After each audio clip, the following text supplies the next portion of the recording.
வணக்கம் சிவாய். நம்ம வந்து இலங்கையில் யாழ்ப்பாணத்தில் இருக்கோம். நம்முடைய நண்பர் கௌரி சங்கருடைய அமேசிங் நேச்சர் ஃபார்மில் நம்ம வந்து பார்வையிட வந்திருக்கோம். இப்போ நான் நிற்கிறது பார்த்தீங்கன்னா நம்முடைய மரம், அதாவது தமிழ்நாடுடைய தலைவிருட்சம், நம்முடைய மாநில மரம் வந்து பனை மரம். யாழ்ப்பாணத்தில் பார்த்தீங்கன்னா கண்ணு கேட்டின தூரம் பனை மரமாகவே இருக்குது.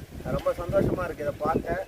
இது ஒரு பெரிய நமக்கு கொடை, அதாவது வந்து பனை வந்து ஒரு மிகப்பெரிய கற்பக விருட்சம்னு சொல்லலாம். இது வந்து இலங்கைக்கு ஒரு கிடைச்ச மிகப்பெரிய வரம், இலங்கைக்கு கிடைச்ச மிகப்பெரிய வரம்னே சொல்லலாம். இப்போ இந்த பனை மரம் வந்து இங்கே பல்லாயிரம் மரங்கள் இருக்குது. பார்க்க ஆசையாக இருக்குது. இங்கே வந்து இது என்ன செய்யலாம் அப்படின்னு கேட்டுட்டு இருக்காங்க. இது வந்து மிகப்பெரிய மதிப்பு கூட்டு பொருள், அதாவது பனை நுங்கு, பதனி. இப்போ இது வந்து பூக்கான் சொல்லக்கூடியது, காய்ச்சிட்டு இருக்கு. காய் உள்ள மரங்களும் இருக்குது. அங்கே பார்த்தீங்கன்னா காய் உள்ள மரங்கள் பழம் பழுத்து கொட்டிகிட்டு இருக்கு. இப்போ அந்த மரங்கள் வந்து சில இடங்களில் வந்து அதிகமாக இருக்கிறதுனால வெட்டியிருக்காங்க. வெட்டி அவங்களுக்கு தேவையான வீடுகளை வந்து செஞ்சுருக்காங்க. இப்போ நாம் தங்கியிருக்கோம். இந்த தூண் எல்லாமே வந்து பனையில் செய்யப்பட்டது. இது அழகாக கழிச்சிருக்காங்க. இது ஃபுல்லாகவே வந்து ரொம்ப ஸ்ட்ராங்காக இருக்குது. இந்த வாரைகள் பார்த்திங்கன்னா ஃபுல்லாகவே வந்து பனை மரத்தால் தான் இந்த தவு வெட்டியிருக்காங்க. தவு வெட்டி எல்லாமே பர்ஃபெக்டாக வாரைகள் செஞ்சுருக்காங்க. இது ரொம்ப வலிமையாக இருக்கும், பல வருடங்கள் காக்கும். ஏன்னா எல்லாமே வைரம் பாய்ஞ்ச வாரைகள். பார்க்கறதுக்கு அவ்வளோ அழகாக செட் பண்ணியிருக்காங்க. மேலே வந்து சிமெண்ட் ஓடு போட்டிருக்காங்க. இப்போ இதில் வந்து கீத்து சில இடத்துல பார்த்தீங்கன்னா கீத்து போட்டிருக்காங்க. சில இடத்துல வந்து இந்த பனை மட்டைகளை வச்சு வெள்ளல் மாதிரி பண்ணியிருக்காங்க.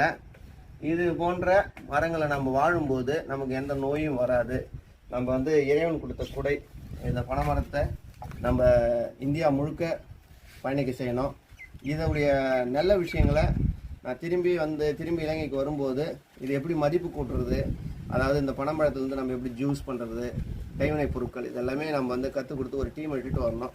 வந்து இங்கே இருக்கிற மக்களுக்கு இதெல்லாம் சொல்லிக் கொடுத்து இதை மதிப்பு கூட்டு பொருளாக மாற்றி இவங்களுக்கு வருமானம் தெரிஞ்சுட்டா இந்த மரங்கள் வந்து அழிக்கப்படாது. இந்த மரத்தை வந்து நம்ம பாதுகாக்கணும். இது நம்முடைய சொத்து. இது வந்து பனை மரம் வந்து நம்முடைய தெய்வம் நமக்கு கொடுத்த மரம். அதாவது தெய்வங்கள் முனீஸ்வரர்லாம் பார்த்திங்கன்னா நம்ம பனை மரத்தில் தான் நம்ம வழிபடுவோம். பெரியாண்டவர் பார்த்திங்கன்னா பனை மரத்தில் வழிபடுவோம். என்னுடைய குலதெய்வம் முனீஸ்வரர்லாம் பனை மரத்தில் தான் இருக்காங்க. நாங்கள் எங்களுடைய ஆலயத்தில், அதாவது நம்ம ஆலயம் இருக்குது பாண்டிச்சேரியில், இந்தியாவில்.